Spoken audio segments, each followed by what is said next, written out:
Mga minamahal kong kababayan, Assalamualaikum. Madayaw ugmayong adlaw kaninyong tanan.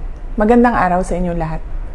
Taong 2017, personal kong nakita nag-aagaw buhay sa hospital ang isang biktima ng pinasabog na improvised explosive device ng mga NPA sa Mandog, Davao City.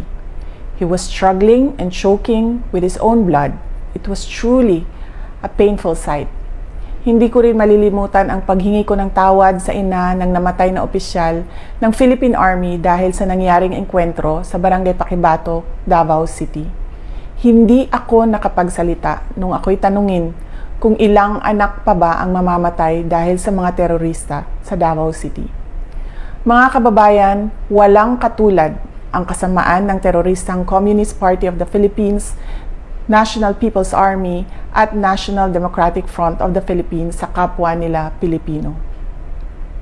Hindi na mabilang kung ilang sibilyan, kabilang na ang mga menor de edad, ang naging biktima ng madugong digmaang idinulot ng mga terorista.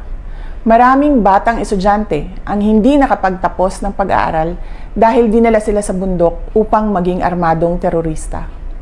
Hindi na rin mabilang ang mga barangay captains, kagawad, security volunteers, pulis at sundalo na nagbuwis ng kanilang buhay para protektahan ang ating mga komunidad. Nananawagan ang kanilang mga pamilya ng hustisya, subalit hindi ito makakamit kung bibigyan natin ang mga teroristang grupo ng amnestiya sa pamamagitan ng Proclamations 403 at 404.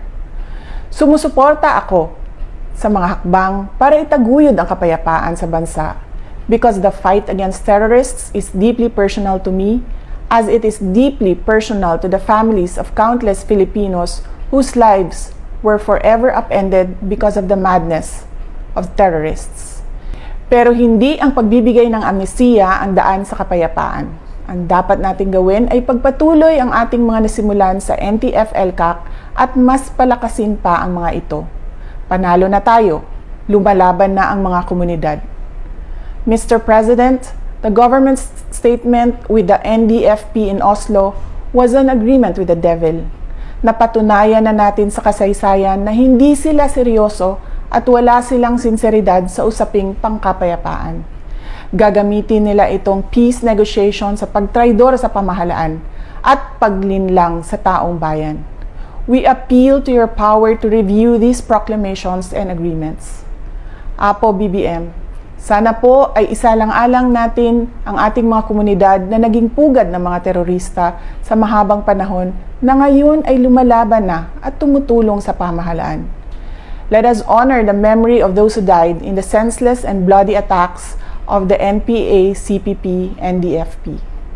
Mr. President, we can negotiate for peace and reconciliation and pursue meaningful development efforts in the Philippines without capitulating to the enemies.